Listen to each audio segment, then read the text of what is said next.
The desert wind bit at her skin as Emily stepped out of the Albuquerque airport, her boots still dusted with Afghan sand.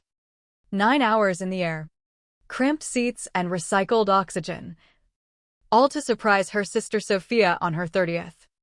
The rental car's AC hummed like a distant drone, pulling her through the winding roads toward their mother's house in Santa Fe. She gripped the steering wheel tighter, the bouquet of roses on the passenger seat wilting just a touch from the journey. Home. The word tasted like ash now, but she swallowed it down, telling herself this was different. This time, she'd show up unannounced, prove she belonged. The backyard gate creaked under her hand, spilling her into a sea of string lights and laughter. Clinking glasses. The sizzle of a grill familiar, yet foreign after all these deployments. And then, the words hit her like shrapnel. Low but clear from behind a cluster of potted succulents. She doesn't belong here anymore. This is our night. Sophia's voice, sharp as a blade, laced with that fake sweetness she reserved for family photos. Their mother, Margaret, murmured agreement, her back turned, nodding like it was gospel. Emily froze. Flowers clutched like a lifeline, her heart slamming against her ribs. No one had seen her yet. She could slip away, pretend she never came. But something inside her, a quiet rage built from years of silence, pinned her feet to the ground. A cousin spotted her first, calling out with forced cheer. "Emily, you made it." Heads turned, smiles plastered on like masks. Sophia feigned a gasp, rushing over with arms wide but eyes cold. "We didn't think you'd show. With your schedule." The hug was brief, perfunctory, like embracing a stranger at a funeral. Margaret waved her toward a rickety folding chair at the edge of the patio, near the trash bins. "No place setting. No name card. Sit anywhere. Dear. We're just wrapping up toasts." Emily sat, the metal biting into her thighs, watching as her roses were whisked away to the gift table.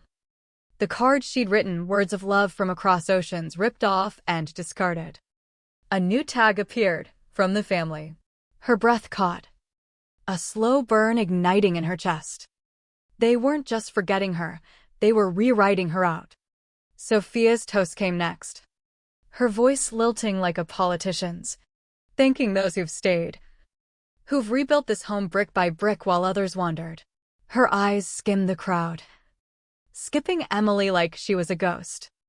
Applause erupted, warm and oblivious.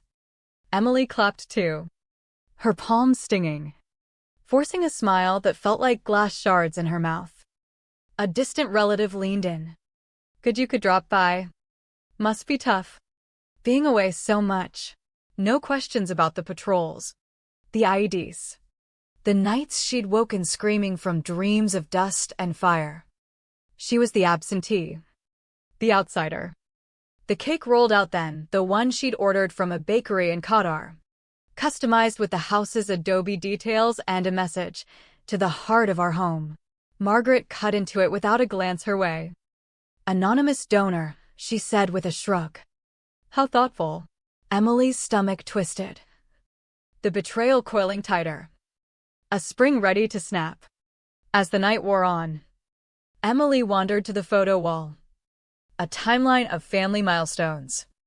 There she was in uniform, but the caption read, "Sophia's tribute to military service." Her name erased, her sacrifices repackaged as her sister's glory. Aunt patted her shoulder. "You two look so similar, easy mix-up." No one corrected it. No one cared. Back at her chair, she found a goodie bag shoved under it, cheap lotion, a discount coupon, labeled guest. Across the yard, others clutched engraved keepsakes, personalized with names and dates. Sophia posed for photos, captioning them online in real time with "My rocks," the ones who never left. Emily wasn't in a single frame. The exclusion wasn't loud, it was surgical. Precise.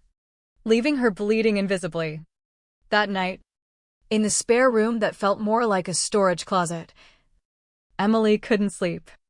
The party's echoes haunted her, whispers calling her unstable, dramatic. She scrolled through old emails on her phone, uncovering threads about family reunions she'd never been invited to. Mother's Days celebrated without her. One hit hardest, a fundraiser using her deployment photos, captioned as Sophia's family legacy. Her service. Stolen. Margaret had dismissed her questions before. You're too sensitive. Let it go. But now, the pieces fit like a puzzle of poison. They hadn't just moved on without her, they'd profited from her absence, erasing her to elevate themselves. Morning brought more.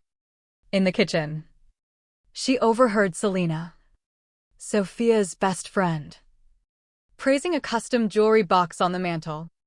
Sophia has such taste. Where'd she find it? Emily's hand trembled on her coffee mug. That box? She'd commissioned it from an artisan in Kabul.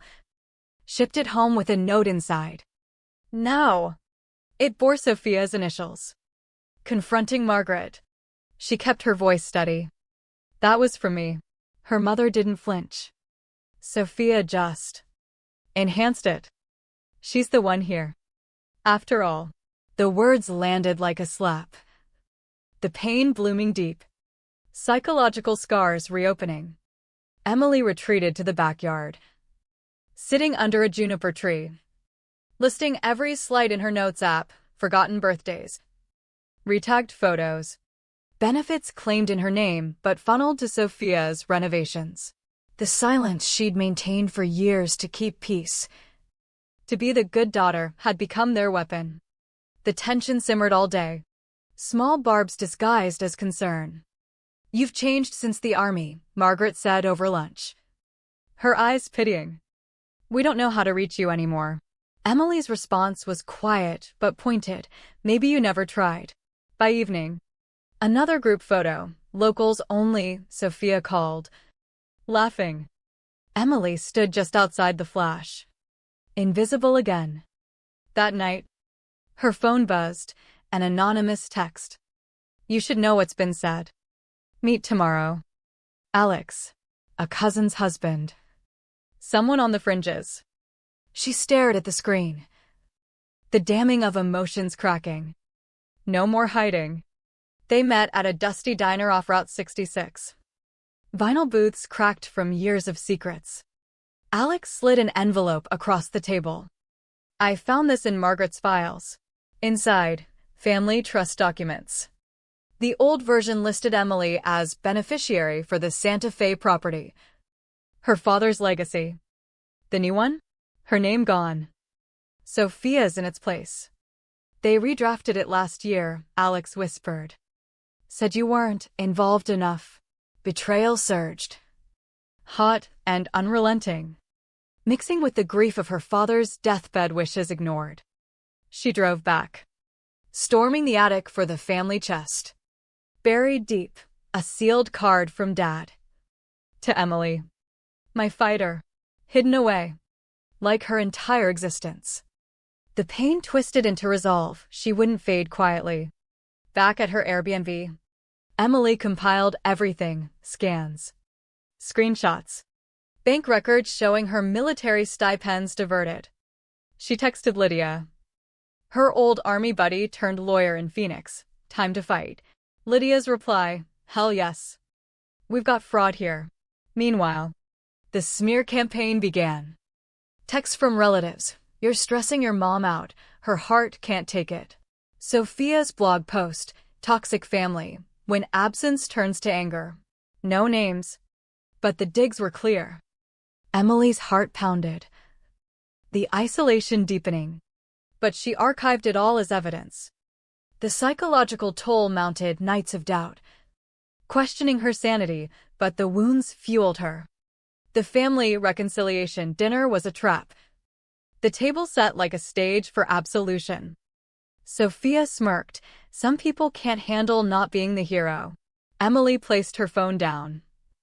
Hit play on a recording she'd secretly made, Margaret's voice. Emily hasn't earned it. Sophia's the real daughter.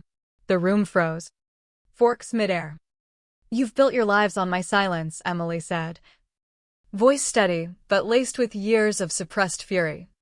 She dropped the folder. Proofs of theft. Erasure.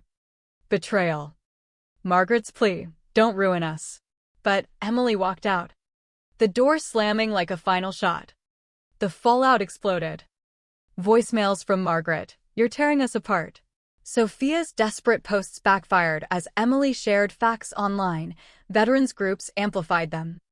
Relatives defected. Revoking trusts. Exposing more lies. A misfired text from Sophia's husband. She actually thinks we care. LOL. The canyons of division widened. The price of their choice is evident in fractured alliances. Emily filed suit. Fraudulent omission. Estate theft. Mediation came. Sterile office air thick with tension. Sophia offered hush money. Emily refused. I want justice. Not your pity. Papers signed. The house transferred back, then donated to a veteran shelter. No pinkwashing, the revenge was raw. Costing relationships. But freeing her soul. Months later. In a quiet Sedona cabin. Emily mentored young recruits. Her office holding one frame, Dad's card. The scars lingered, trust shattered. Family a ghost, but she'd reclaimed her narrative. Silence broken. Betrayal paid in full. She was whole. Not despite the war at home, but because she'd won it.